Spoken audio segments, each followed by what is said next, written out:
Olá, boa noite. Você sabia que os problemas cardiovasculares matam mais que acidentes de trânsito? É o que mostram os dados da Organização Mundial da Saúde. 75% das mortes provocadas por doenças cardiovasculares são registradas em países de baixa e média renda, sendo 80% dos óbitos causados por ataques cardíacos e derrames. Entre os fatores de risco estão as dietas não saudáveis, o sedentarismo, o tabaco e o álcool, sem contar com o estresse. Veja agora a história de Paula, que tinha uma rotina frenética, mas que foi obrigada a mudar sua forma de enxergar a vida. Com certeza você já ouviu ou vivenciou uma rotina como esta. Então, a minha vida era extremamente corrida, eu trabalhava em cerca de 15 horas por dia, não tinha muito tempo para mim, não tinha muito tempo para lazer, não tinha muito tempo para as pessoas que eu amo. Assim, a minha vida era muito trabalho, muito estresse, muita correria. Chega o dia em que sobram apenas duas opções: ou você para, ou o corpo para você. Eu tinha passado o dia inteiro sem sentir nenhum sintoma, passando um dia comum, normal. Aí à noite eu estava indo para uma reunião e no caminho eu comecei a sentir meu coração desfibrilar, sabe? Como se fosse um tremor, assim, uma dor. E aí eu cheguei até o local e falei para uma amiga minha que eu não estava passando bem, aí ela me levou para o hospital. E aí foi constatado que eu estava infartando. Até o final deste programa, 20 pessoas terão morrido de infarto do miocárdio. As doenças cardiovasculares são as principais causas de morte no Brasil e no mundo. Esses são dados de um levantamento feito pela Sociedade Brasileira de Cardiologia. A Paula tem um histórico familiar de doenças cardiovasculares. Imagine que por meio de exames simples fosse possível descobrir antecipadamente a probabilidade de um infarto. Seria ótimo, não é mesmo? Com certeza, se eu tivesse uma possibilidade de ter previsto, eu teria tomado mais cuidado, eu teria já mudado o meu estilo, não precisaria ter chegado ao ponto que eu cheguei para mudar. Cardiologista do Hospital Israelita Albert Einstein, o Dr. Eduardo Pessaro, teve a ideia de buscar soluções para fechar essa equação. Isso porque hoje existem apenas 2 tipos de exames que avaliam a saúde das artérias. O teste mais utilizado em check-up para essa finalidade é o teste de esforço, teste ergométrico. Seja ele na maneira simples, só esteira e eletrocardiograma, ou na maneira mais sofisticada, que é com a cintilografia acoplada, que é uma imagem melhor do coração.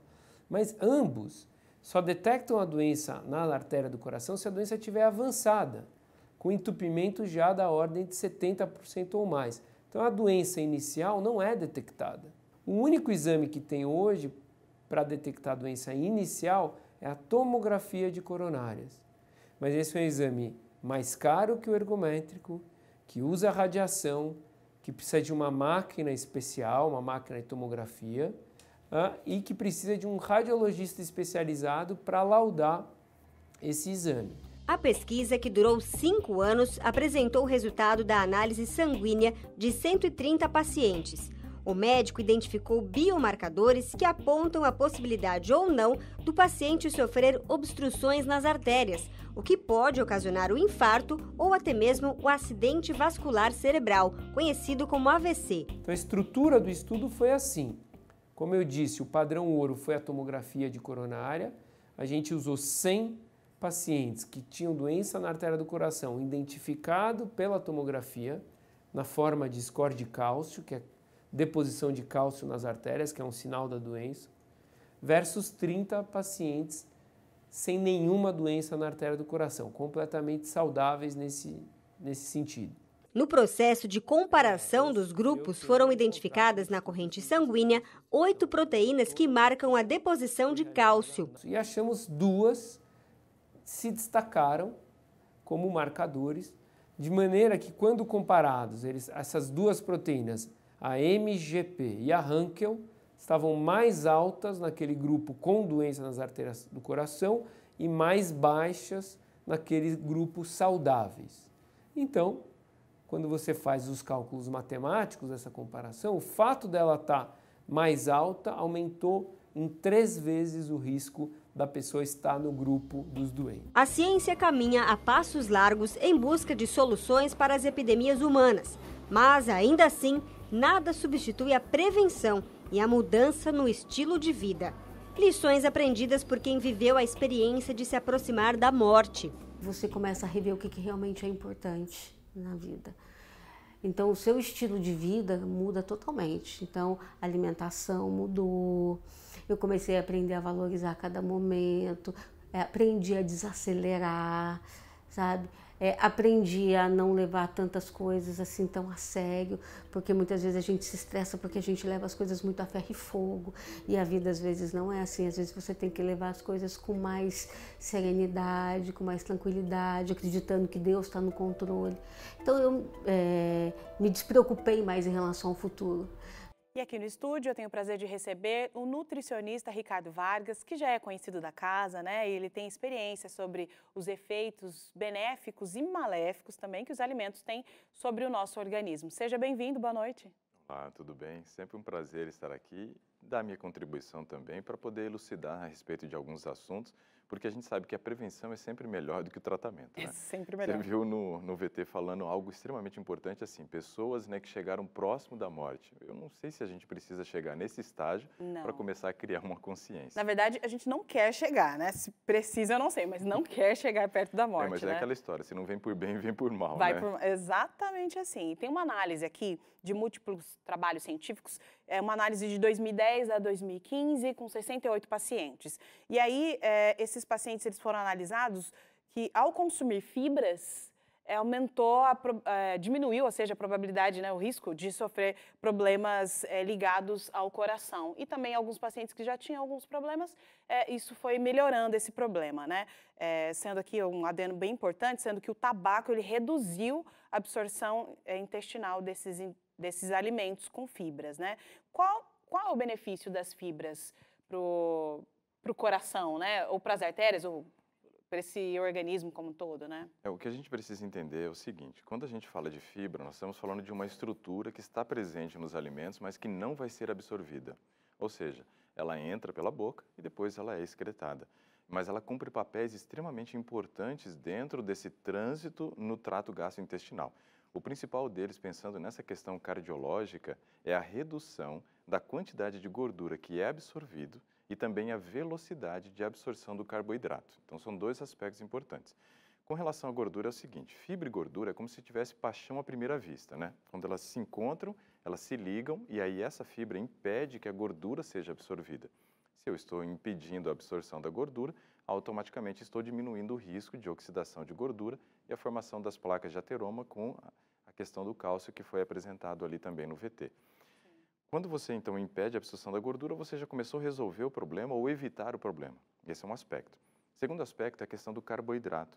As pessoas não levam em consideração que o aumento da gordura sanguínea, principalmente o triglicerídeo, não está correlacionado ao consumo de gordura, mas sim ao consumo de carboidrato. Como as pessoas comem basicamente, no seu dia a dia, comidas refinadas e carboidratos de absorção rápida, ou seja, de índice glicêmico alto, você vai criar uma curva muito rápida de entrada de glicose. Você tem 2 sistemas de formar essa curva. Um deles seria o seguinte, a absorção lenta, então o carboidrato vai subindo lentamente na corrente sanguínea. A fibra ajuda a diminuir essa velocidade. Aí quando não tem fibra, é isso aqui, ó. Muito rápido. Como que seu corpo reage a essa absorção rápida do carboidrato? Liberando muita insulina. A insulina vai retirar esse carboidrato do sangue e jogar para dentro do fígado. E o fígado vai transformar ele em triglicerídeo. Ou seja, a fibra ela tem esses 2 papéis extremamente importantes. Não só cardiovascular, mas também em outros órgãos. Né? E aí entra um aspecto que eu acho que vale a pena a gente ressaltar. Quanto que eu preciso comer de fibra? Sim. Porque as pessoas geralmente pensam assim, a Organização Mundial da Saúde diz que ali entre 20 a 30 gramas de fibra é o suficiente. Tá, mas 20 a 30 gramas de fibra é o suficiente para você ir quantas vezes ao banheiro na semana? Porque esse é um indicativo, digamos assim, né, que poderia ser utilizado... 20 a 30 na semana ou no dia? Não, no dia, para ir de 3 a 4 vezes na semana ao banheiro. Então, eles dizem que você consumindo esses 20 gramas seria o suficiente. Eu já vejo o seguinte, se você não está indo ao banheiro o número de vezes que você come, tem alguma coisa errada. Porque a fisiologia traz essa informação para a gente. A fisiologia diz assim, ó, toda refeição gera estímulo de defecação. Sim. E o bebê é assim, ele mama e defeca. Se nós não estamos funcionando mais dessa maneira, tem alguma coisa errada.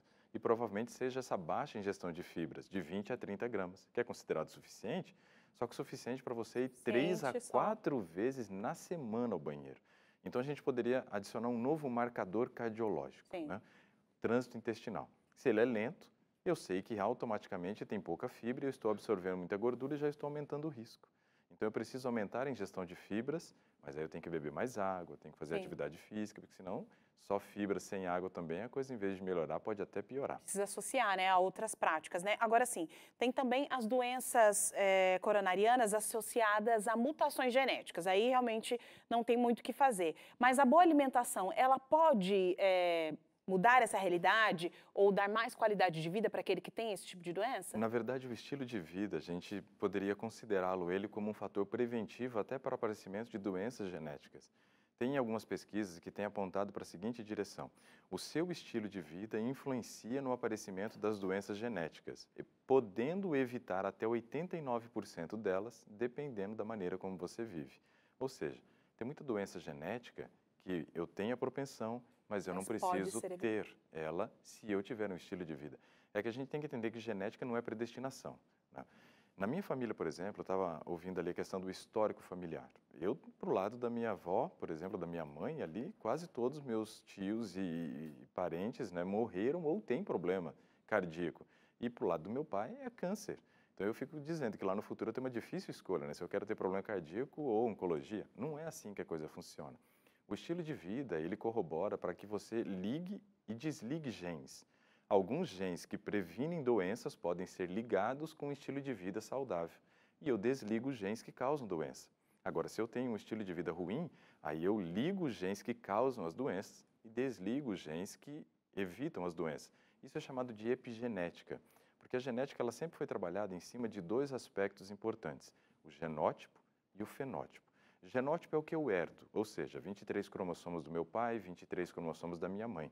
44 desses 46 são responsáveis por todas as minhas características, inclusive a propensão de doenças. 2, parte sexual. Só que aí, esses cromossomos herdados, eles vão manifestar, por exemplo, cor de pele, cor dos olhos, tipo de cabelo, se vai ter cabelo ao fim da vida ou não, tudo isso, né, é influenciado por esses cromossomos que nós herdamos. Porém, essa expressão do cromossomo é chamada de fenótipo. E aí começamos a entender que o estilo de vida, ou seja, o ambiente, influencia no genótipo, mudando muitas vezes a expressão gênica. É isso que nós precisamos entender, então. Eu tenho parentes, amigos, né, ali que poderiam ter evitado a doença, mas não evitaram. Por quê?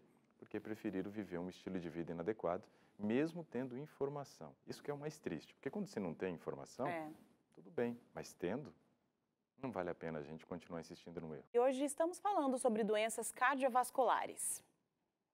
Entre os principais sinais de alerta para problemas cardíacos ou derrame, né, incluem-se também a dor ou desconforto no meio do peito, dor ou desconforto nos braços, no ombro esquerdo, nos cotovelos, também na mandíbula e nas costas. No caso de acidente vascular cerebral, os sintomas são mais sutis, como fraqueza súbita na face, nas pernas ou nos braços.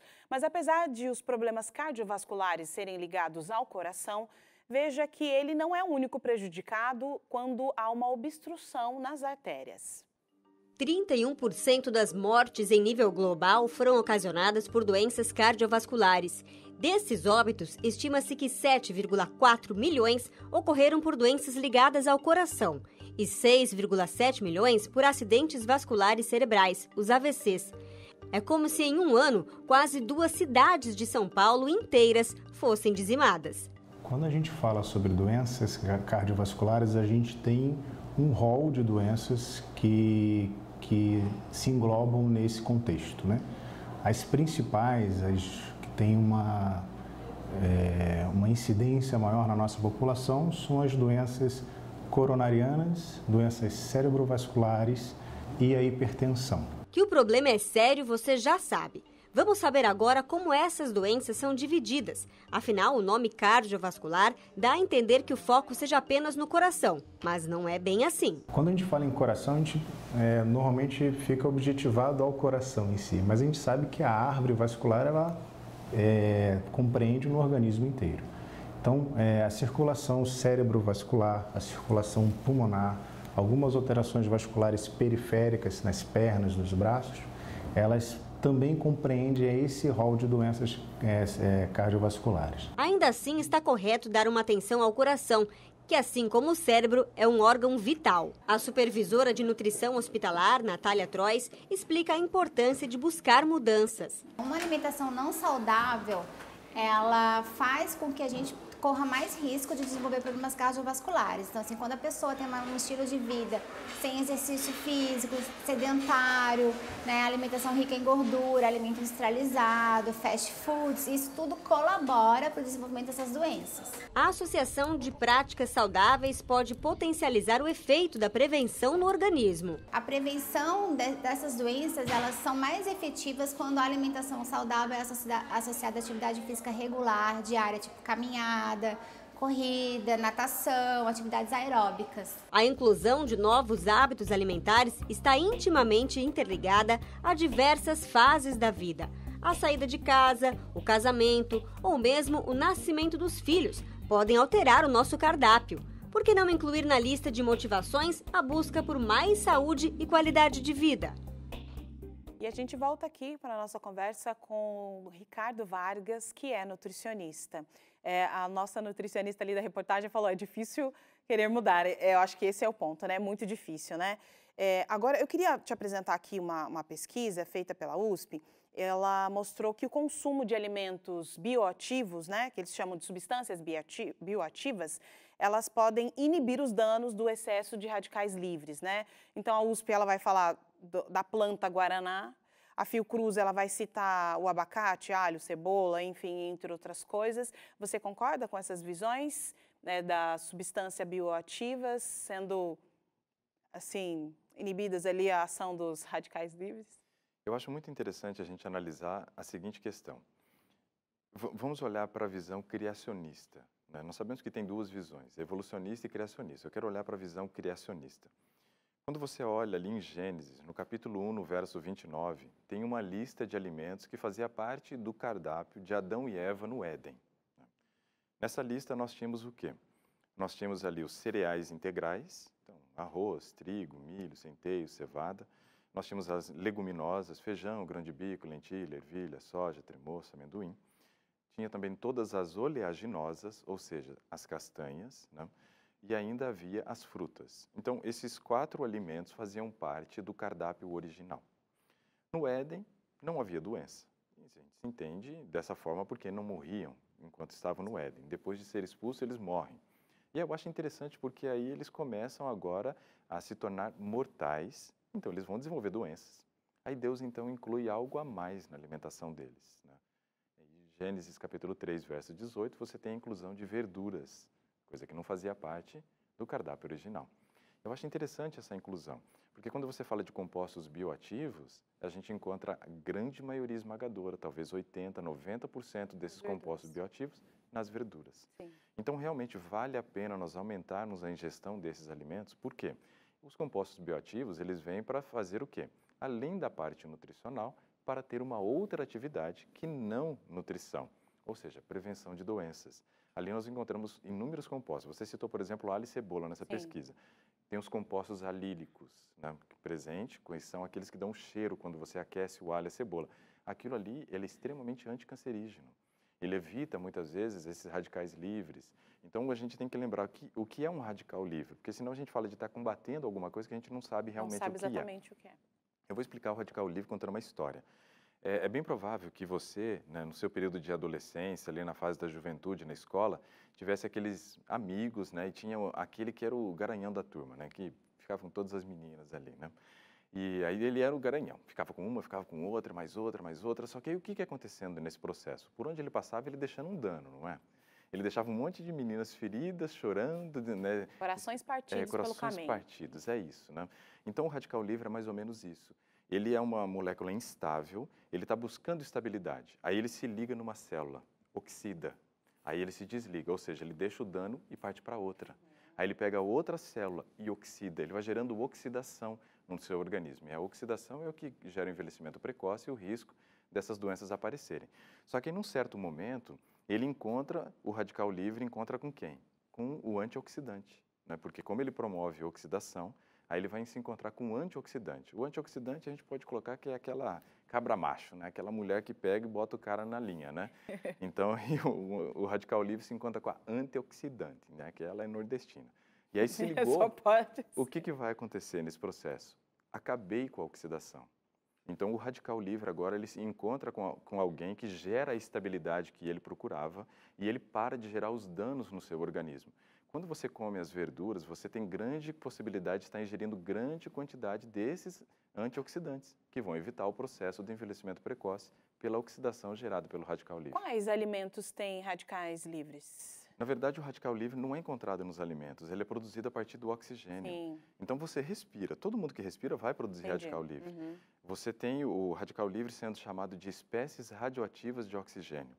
Quando você come os alimentos, aí você evita que esses radicais livres que foram formados gerem os danos no seu organismo. E é claro, tabagismo, alcoolismo, sedentarismo, insônia, estresse, aumenta a produção de radicais livres a partir do oxigênio que você respira. Então a gente já começa a perceber também que o estilo de vida é importante, não simplesmente uma alimentação rica em antioxidantes. Nos compostos bioativos você vai encontrar em produto de origem animal? Sim, mas muito pouco. Somente ali no iogurte um pouco, né? É basicamente vegetal. E é justamente aquilo que o povo não come. Frutas, né? Verduras, hortaliças folhosas, né? Ou seja, aqueles alimentos que não fazem parte da alimentação do ser humano, que deveriam fazer parte. Ali você encontra uma alimentação que funciona para algo além da nutrição, que é justamente a prevenção de doenças. Agora, também, por que a ingestão de oxigênio ela é tão importante nesse processo, nesse contexto nutricional, né? Ou seja, a maior possibilidade de ingestão de oxigênio são através dos exercícios físicos, né? A atividade física, ela melhora a sua capacidade cardiorrespiratória. O oxigênio ele é um nutriente fundamental para o funcionamento do seu organismo. Pessoas sedentárias, por exemplo, eles passam por uma experiência muito interessante quando começam a fazer atividade física. Primeiro que o sedentário, ele tende a ter muita fome. Por que ele tem muita fome? Não é porque falta comida, é porque o corpo não consegue aproveitar bem o que come. Você tem duas formas de produzir energia no teu organismo. Isso é coisa básica. É a mesma coisa você pegar um carro, por mais bonito que ele seja, se não tiver combustível, ele não vai andar. Não vai andar. Então, o teu organismo, por mais belo que seja, se você não está oferecendo combustível, ele também não vai funcionar da maneira correta. E você tem duas formas de produzir energia no teu organismo. Uma, que você usa o oxigênio. Então, uma condição aeróbica. Uma outra, uma condição anaeróbica. A condição anaeróbica é quando você realiza um processo onde você vai produzir o ácido lático, né? Então, é um processo que você produz energia, porém, uma baixa quantidade de energia é produzida nesse processo e ainda você gera o ácido lático, que vai gerar dores no teu corpo, você vai ter mais cãibra, esse tipo de coisa. A outra é o formato onde você usa o oxigênio. Então, é glicólise, ciclo de Krebs, cadeia respiratória. Olha o nome, cadeia respiratória. Ali é onde acontece o processo de grande produção de energia. Precisa do oxigênio. Aí a pessoa que é sedentária, ela come e nunca se sacia, sempre está com fome e um nível de disposição e energia muito baixo. Quando ela começa a fazer atividade física, você começa a aumentar a captação de oxigênio e aumentar o número de mitocôndrias dentro também do músculo. Mitocôndria é justamente a nossa usina de energia do organismo. É ali que acontece o processo da cadeia respiratória. Aí a pessoa começa a fazer atividade física e ela diz assim, puxa, mas veja, eu estou me sentindo muito mais disposto, parece que eu tenho muito mais energia, né? E aí ela vai começar a diminuir a quantidade de comida que come, porque agora o alimento que ela come é muito melhor aproveitado. Então, veja, o oxigênio é importante, mas o oxigênio precisa ser associado também com essa mudança fisiológica que acontece bioquímica no teu organismo. O aumento da produção de mitocôndrias que vem com a prática da atividade física. Então, não adianta você simplesmente saber respirar e também não conseguir ter mitocôndrias suficientes. O somatório de mudanças de estilo de vida que vai promover que realmente você fique longe dessas doenças, não só dessa, como de qualquer outra doença correlacionada ao estilo de vida. Dicas muito importantes que precisam ser colocadas em prática, né? Ricardo, muito obrigado pela sua presença aqui e pela nossa conversa. É sempre um prazer estar aqui. Espero que eu tenha ajudado você, telespectador da Novo Tempo, e promova hábitos saudáveis. Não espere a doença bater na sua porta, se antecipe a ela. Legal. O Realidade em Pauta fica por aqui. Você pode rever esse e outros programas no nosso site novotempo.com/jornalismo. Uma boa noite para você e até o próximo programa.